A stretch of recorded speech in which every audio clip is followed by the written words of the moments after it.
Hello everyone, मैं ममतेश गुप्ता। आज देखेंगे 9th class history NCERT chapter 4। Chapter का नाम है वन्य समाज और उपनिवेशवाद। इस चैप्टर में हम जानेंगे कि जो अंग्रेज थे, क्योंकि हमारा देश किसका उपनिवेश था? अंग्रेजों का। ठीक है, तो अंग्रेजों के समय में जो हमारे वन्य समाज के लोग थे, वन्य समाज यानी कि जनजाति, जनजाति लोग का मतलब है एसटी। ठीक है, जो हमारे एसटी थे, जो हमारी जनजाति समाज के लोग थे, उन पर क्या प्रभाव पड़ा, है ना? इस पूरे चैप्टर में पढ़ेंगे, क्योंकि हमने पिछले चैप्टरों में क्या पढ़ा कि उस समय विश्व में किस तरह का युद्ध चल रहा था, किस तरह की स्पर्धा चल रही थी, वो सारी चीजें हमने पिछले चैप्टरों में देखी। पहला, दूसरे और तीसरे चैप्टर में किस तरह युद्ध हुए, किस तरह क्या हुआ, सारी चीजें। साथ में हम उस टाइम पे हमारे देश में भी बहुत सारी चीजें गड़बड़ चल रही थी, है ना? अंग्रेज ना केवल बाकी लोगों पर अत्याचार कर रहे थे, बल्कि वो एसटी पर भी अत्याचार कर रहे थे। तो उन्होंने किस तरह से हमारे वन्य समाज को, यानी कि जनजाति लोगों को प्रभावित किया है, वो हम इस चैप्टर में देखेंगे। और अभी तक आपने पहला, दूसरा और तीसरा चैप्टर नहीं देखा है, तो इसी वीडियो के डिस्क्रिप्शन में मैंने 2 प्लेलिस्ट की लिंक डाल रखी है 9th क्लास एसएसटी की। एक थ्योरी वाली है और एक एमसीक्यू वाली है। आपको एमसीक्यू या थ्योरी जो भी देखनी है, आप उन दोनों प्लेलिस्ट पर क्लिक कर देख सकते हैं। और ये जो साइड में प्लेलिस्ट लगी हुई है, ये सभी मैंने पढ़ाई है। 6 से और 10 तक की एसएसटी एनसीईआरटी की काफी सारी बुक्स कंप्लीट करा दी हैं। एक दो बुक जो रह गई हैं उन्हें भी मैं कंप्लीट करा दूंगी। तो आप इन सब प्लेलिस्टों को देख सकते हैं मेरा यूट्यूब चैनल ओपन कर प्लेलिस्ट वाले ऑप्शन पर क्लिक कर। ठीक है, आइए शुरू करते हैं। तो देखते हैं पहले एनसीईआरटी क्या कह रही है, फिर हाँ, मैं आपको एक्सप्लेन करके बताऊंगी। देखो, मेनली इस चैप्टर में हम देखेंगे कि औपनिवेशों ने अपनी प्रतिस्पर्धा, यानी कि अपने कंपटीशन के लिए, जैसे यूरोप में उस समय औद्योगिक क्रांति भी चल रही थी। ठीक है, उद्योग धंधे भी चल रहे थे। 1800 के बाद में उद्योग क्रांति तीव्र गति से चली यूरोप में। तो उन्हें क्या चाहिए था? बहुत सारी चीजें चाहिए थी। हमारे वनों से लकड़ियां चाहिए थी, पानी के जहाज बनाने होते थे उन्हें, और उन्हें अपने देश में वो बिछानी होती थी, रेलवे लाइन। फिर हमारे देश में भी उन्होंने रेलवे लाइन बिछाई। इस सब के लिए उन्हें लकड़ी की जरूरत थी। प्लस उन्होंने क्या किया कि उन्होंने उन्होंने देखा कि भारत में बहुत सारी जगह खाली पड़ी है। खाली पड़ी है मतलब वन है वहां पर। तो वन उनके कुछ काम के नहीं थे, क्योंकि वो उन जड़ी बूटियों को जानते ही नहीं थे जो हमारे लिए लाभदायक थी, हैं लाभदायक हैं, उनको वो जानते नहीं थे। अब जिस चीज को आप नहीं जानोगे, आपके लिए वो चीज बेकार है। तो उन्होंने क्या किया? उन्होंने सारे वनों को काटना शुरू कर दिया और जगह साफ करवा कर वो अपने मतलब की चीजें उगाने लगे, जिन चीजों की जरूरत उस समय यूरोप में थी।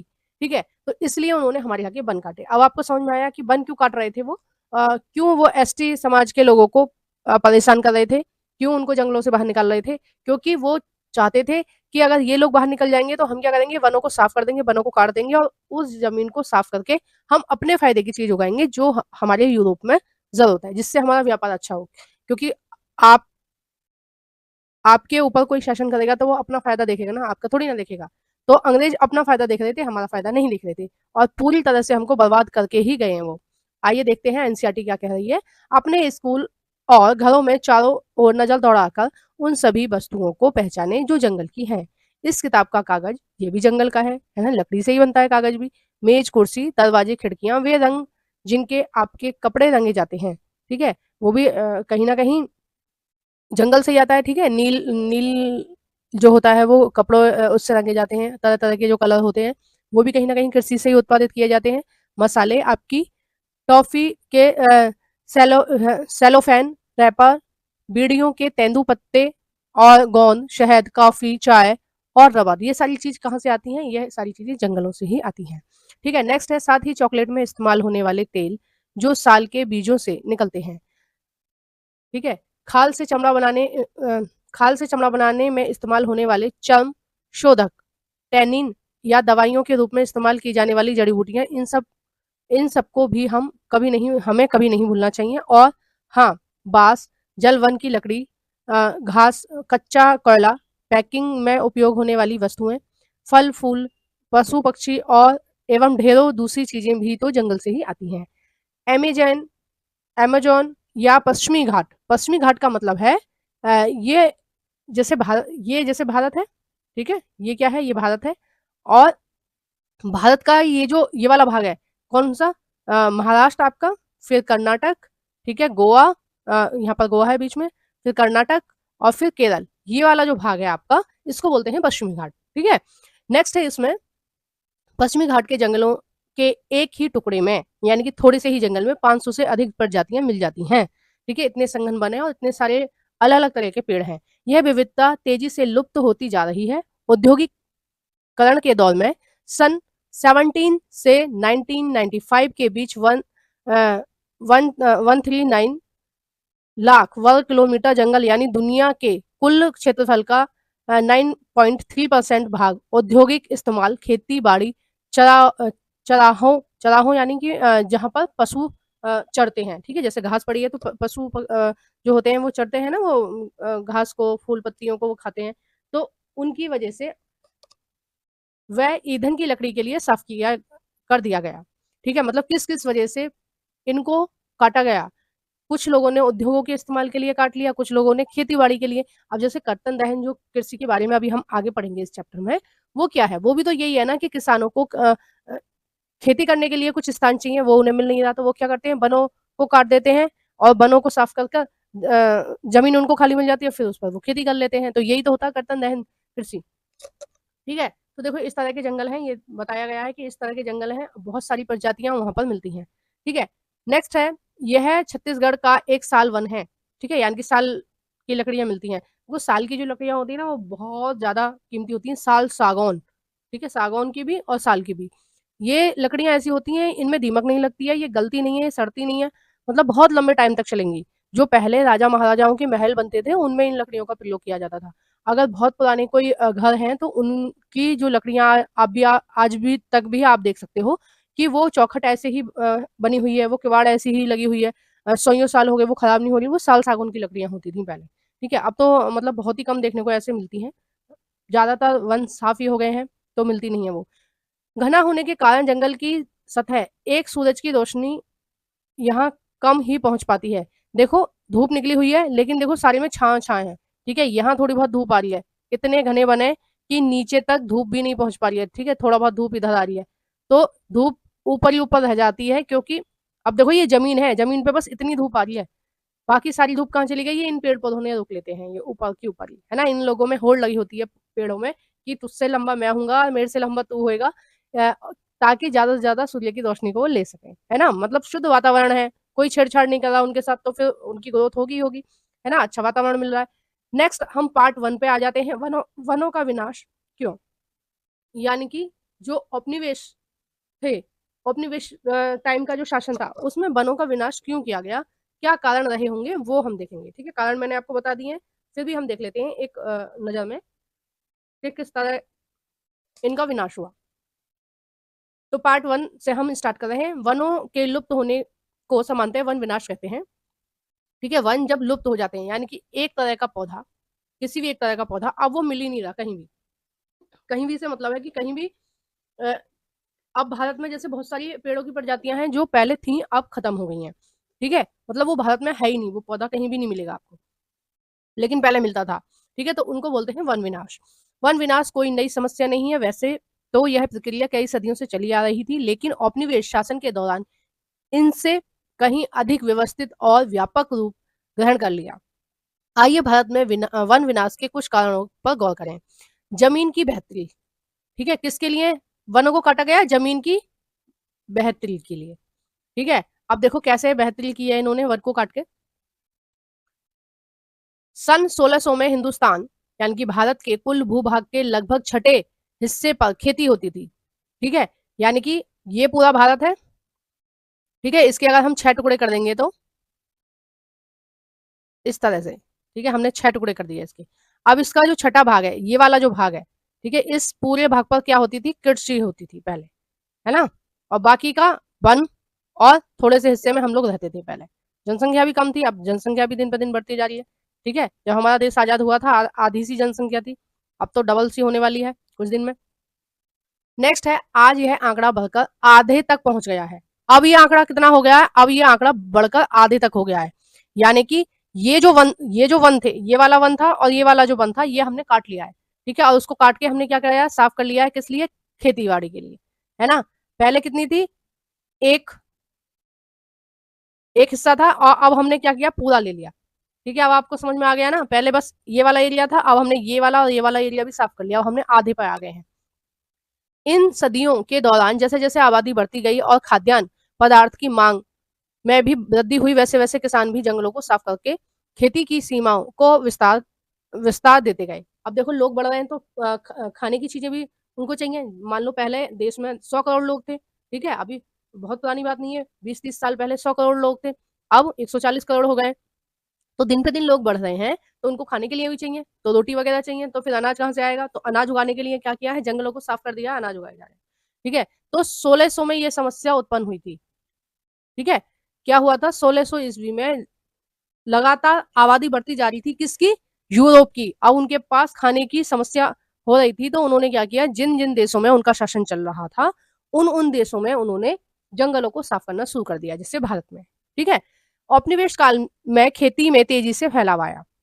यानी कि जब अंग्रेजों का शासन हमारे ऊपर चल रहा था, तब खेती में तेजी से फैलाव आया था, ठीक है? आइए नेक्स्ट देखते हैं। देखो ये पढ़ लेना, ये एक रोचक दृश्य है कि इतनी सारी बाइसन है, ठीक है? ये भैंस होती हैं, एक तरह की जंगली भैंस होती हैं, बाइसन है और आज ये लुप्त होने के कगार पर आ गई हैं, ठीक है?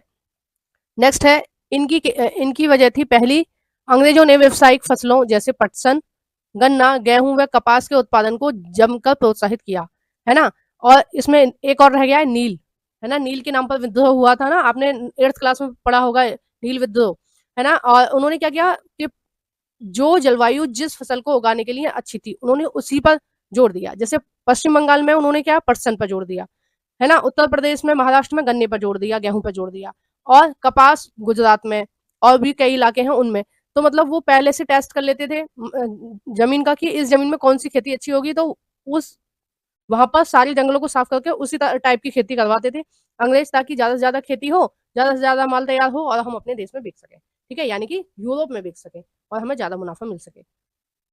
नेक्स्ट है 19वीं सदी के यूरोप में बढ़ती शहरी आबादी का पेट भरने के लिए खाद्यान्न और औद्योगिक उत्पादन के लिए कच्चे माल की जरूरत थी, ठीक है? वही मैं बोल रही हूँ कि यूरोप में उस समय आबादी बढ़ रही थी, तो उसको उसका पेट भरने के लिए और उसकी जरूरतों को पूरा करने के लिए चीजों की जरूरत थी, तो उन्होंने क्या किया कि भारत में उनको उगाना शुरू कर दिया। लिहाजा इन फसलों, देखो ये कॉलम बहुत इंपॉर्टेंट होते हैं, आप पढ़ लिया करो, ये बड़ी रोचक कहानी होती है, कई बार एग्जाम में भी पूछी जाती है, ठीक है? लेकिन समझाने जैसा इनमें कुछ नहीं होता है, इसलिए मैं कॉलम्स को नहीं पढ़ती हूँ। अगर आप रीड करोगे तो प्लीज इनको पढ़ना, ठीक है? दूसरी वजह थी कि 19वीं शताब्दी की शुरुआत में औपनिवेशिक सरकार, यानी कि जो अंग्रेज सरकार थी हमारे यहाँ, उसकी बात हो रही है, ने जंगलों को अनुत्पादित समझा। उनको लग रहा था ये जंगल वेस्ट ही तो है, जमीन जमीन बेकारी तो पड़ी है, इतने बड़े बड़े पेड़ हैं, ये कुछ काम के तो है नहीं, तो इनको क्या करो, इनको हटा दो और हमें जो काम की जमीन, काम की चीजें उगानी है, उनको उगाएंगे। उनके हिसाब से इन व्यर्थ के वियावान पर खेती कर कर उससे राजस्व और कृषि उत्पादकों को पैदा किया जा सकता था। अब देखो वन खड़े हैं, ठीक है? किसी भी जंगल में वन खड़े हैं, मतलब बहुत सारे पेड़ खड़े हैं, उससे अंग्रेजों को कोई फायदा नहीं होता था। अंग्रेजों ने क्या किया कि भाई ये पूरी जमीन साफ कर लेंगे, तो क्या होगा, खेती होगी, खेती होगी तो फिर हम किसानों से टैक्स लेंगे, तो हमारी दो इनकम हो जाएंगी। पहली तो हम टैक्स लेंगे, दूसरा अनाज उगेगा तो हम अपने देश बेच देंगे उसको, ठीक है? तो डबल डबल फायदा होगा, इसलिए क्या किया उन्होंने, वनों को हटाना शुरू कर दिया। इस तरह राज्य की आय में भी बढ़ोतरी हो जाएगी। यही वजह थी कि 1980 से 1920 के बीच खेती योग्य जमीन के क्षेत्रफल में 67 लाख हेक्टेयर की बढ़त हुई, ठीक है? नेक्स्ट है खेती के विस्तार को हम विकास का सूचांक मानते हैं, लेकिन हमें यह नहीं भूलना चाहिए कि जमीन को जोतने के पहले वनों की कटाई करनी पड़ती है, ठीक है? तो हमें ये तो लगा कि वनों इसका खेती का विस्तार हो गया, तो भाई ये अच्छी बात है, पहले तो थोड़ी सी जगह पर खेती की जा रही थी, थोड़ी सी जगह पर अनाज उगाए जा रहे थे, अब हमने क्या किया, अब हमने इतना बढ़ा लिया, तो हमको लगा कि हाँ हमने ये अच्छा किया, लेकिन हमें ये नहीं पता कि हमने इस जगह पर जो पेड़ पौधे थे उनको काट दिया है, ठीक है? जो हमारे लिए धरोहर थी, जो हमारी स्वस्थ जीवन का जरिया था, वो हमने काट दिया है। इसलिए तो ग्लोबल वार्मिंग हो रही है, इतनी ज्यादा गर्मी पड़ रही है, इतनी ज्यादा सर्दी पड़ रही है, किसकी वजह से? ग्लोबल वार्मिंग की वजह से। क्यों हो रही है? क्योंकि हमने वन काट दिए, ठीक है? हमने भगवान ने जो हमें अच्छी अच्छी चीजें दी थी, हमने उनको खुद ही नष्ट कर दिया। जैव विविधता बहुत जरूरी है जीवन के लिए। ये जो पेड़ पौधे होते हैं, ये संतुलन बना के रखते हैं वायुमंडल में गैसों का, ठीक है? ऑक्सीजन का, कार्बन डाइऑक्साइड का, नाइट्रोजन का, इन सब का बैलेंस बना के रखते हैं ताकि हम जीवित रह सकें। जब इनका बैलेंस बिगड़ने लगता है तो क्या होता है, पर्यावरण प्रदूषण का नाम दे दिया जाता है उनको, या फिर जैसे ग्लोबल वार्मिंग हो रही है, इस तरह की समस्याएं पैदा होती हैं, है ना? तो ये कहीं ना कहीं समस्या किससे हुई है? जंगलों को काटने से। और ये हमने नहीं काटे हैं, ये अंग्रेजों ने काटे हैं, ठीक है? हमने काटे हैं बाद में, आजादी के बाद। पहले किसने काटे हैं? अंग्रेजों ने काटे हैं। जबकि वनों को कटाई का काम सबसे पहले अंग्रेजों ने स्टार्ट किया था। मुगल इतने दिन हम पर शासन करके गए थे, लगभग 300 वर्ष उन्होंने शासन किया था, लेकिन उन्होंने हमारे वनों से हाथ नहीं लगाया था। उन्होंने हमारी जनजाति के लोगों को परेशान नहीं किया था। लेकिन अंग्रेजों ने हर उस चीज पर अपनी नजर गड़ा के रखी जो उनके काम की थी। ठीक है, नेक्स्ट है पटरी पर स्लीपर। ठीक है, अभी तो सारी चीजें जो पटरी की पटरी मतलब जो रेलवे लाइन होती है ना, जिस पर रेल चलती है वो, अभी तो रेलवे लाइन पर सारी चीजें मोस्टली लकड़ी की हैं, ओ सॉरी लोहे की हैं। पहले क्या होता था? पहले मोस्टली सारी चीजें लकड़ी की होती थी। ठीक है, रेल की पटरी के आर पार लगे लकड़ी के तख्ते जो पटरियों को उनकी जगह पर रोके रखते थे। ठीक है, अभी जो आप लोहे की देख रहे हो ना, वो पहले लकड़ी की होती थी, उस पर चलती थी रेल। ठीक है, शुरुआती दौर में। अब देखो यहाँ पर ये दे रखा है सिंहभूम, ये आपका वो उसमें छोटा नागपुर में, ठीक है, झारखंड के छोटा नागपुर में के जंगल में साल के तनों से स्लीपर का निर्माण का एक दृश्य है। देखो काटे जा रहे हैं, पूरा की पूरा जगह साफ कर दिया इन्होंने, किसके लिए? रेल के लिए। ठीक है, आइए नेक्स्ट देखते हैं। नेक्स्ट है 19वीं सदी की शुरुआत तक इंग्लैंड में बलूत यानी ओक, ठीक है, ओक नाम का एक वृक्ष होता है, के जंगल लुप्त होने लगे थे। इसकी वजह से शाही नौसेना के लिए लकड़ी की आपूर्ति में मुश्किल आ रही थी, क्योंकि नौसेना यानी कि जो पानी में चलती है सेना, ठीक है, जो जिसको हम नेवी भी बोलते हैं, है ना, तो उसके लिए लकड़ी की जरूरत थी, क्योंकि उन्हें जहाज बनाने थे। अब उन्हें लकड़ी के लिए उन्होंने क्या किया कि ये वाले जो ओक के पेड़ थे ये पूरी तरह से उन्होंने खत्म कर दिए। मजबूत और टिकाऊ लकड़ी की नियमित आपूर्ति के लिए अंग्रेजी जहाज भला कैसे बन सकते थे, और जहाजों के बिना शाही सत्ता कैसे बचाई जा सकती थी और बनी रह सकती थी। उन 1820 के दशक में खोजी दस्ते हिंदुस्तान की वन संपदा का अन्वेषण करने के लिए भेजे गए थे। ठीक है, एक दशक के भीतर बड़े पैमाने पर पेड़ काटे जाने लगे और भारी मात्रा में लकड़ी का हिंदुस्तान से निर्यात होने लगा। ठीक है, हिंदुस्तान यानी भारत से निर्यात होने लगा, यानी कि उन्होंने क्या किया, इंग्लैंड के लोग यहाँ आए, उन्होंने देखा अरे भाई इनके तो वनों में बहुत सारी लकड़ियां हैं, तो हम यहाँ से ले जा सकते हैं। तो उन्होंने क्या किया, राजा महाराजाओं से परमिशन ली थोड़ी बहुत, है ना, जहां जहां इनका शासन नहीं था, और जहां इनका शासन था वहां परमिशन लेने की भी जरूरत नहीं थी, उन्होंने वहां से लकड़ियां कटवाई और अपने देश में भेज दी। ठीक है, निर्यात यानी कि इंडिया से यूरोप में बेच दी गई। जब हम कोई भी सामान अपने देश से बाहर बेचते हैं तो उसको निर्यात बोलते हैं, और दूसरे देशों से हम जब खरीदते हैं तो उसको हम आयात बोलते हैं। ठीक है, नेक्स्ट है 1850 के दशक में रेल लाइनों के प्रसार ने लकड़ी के लिए एक नई तरह की मांग पैदा कर दी। ठीक है, किसकी वजह से मांग पैदा होगी लकड़ियों की? रेल लाइन, क्योंकि हर देश में रेल लाइन बिछाई जा रही थी। अब रेल लाइन फ्री में तो नहीं बिछेंगे, उसके लिए लकड़ियां चाहिए, है ना, तो लकड़ियों के लिए क्या होगा, वन काटे जाने लगे। शाही सेना के आवागमन और औपनिवेशिक व्यापार के लिए रेल लाइन अनिवार्य थी, क्योंकि व्यापार करने के लिए माल एक स्थान से दूसरे स्थान ले जाना पड़ेगा, तो कहाँ पर लेके जाएंगे? रोड नहीं बना रहे थे, वो क्या कर रहे थे, रेलवे लाइन बिछा रहे थे, क्योंकि रोड जो होता है वो बहुत महंगा पड़ता है, जबकि रेलवे जो होता है वो सस्ता पड़ता है, क्योंकि रेल बहुत सारी चीजों को एक साथ ले जा सकती है, ट्रक वगैरह में तो एक लिमिटेड चीजें आ पाती है ना, इसलिए इंजन को चलाने के लिए ईंधन के तौर पर और रेल की पटरियों को जोड़ने के लिए भी स्लीपरों की रूप में लकड़ी की भारी जरूरत होती थी। ठीक है, पहले जो चलती थी, ये जो ट्रेन चलती थी, उनमें कोयले की भी जरूरत होती थी, है ना, अगर आपने गदर मूवी देखी होगी तो उसमें देखा होगा कि वो जो पुरानी ट्रेन थी जो कोयले से चलती थी, वो वाली ट्रेन उसमें दिखाई गई है। 1 मील लंबी रेल की पटरी के लिए 1760 से 2000 स्लीपरों की आवश्यकता पड़ती थी।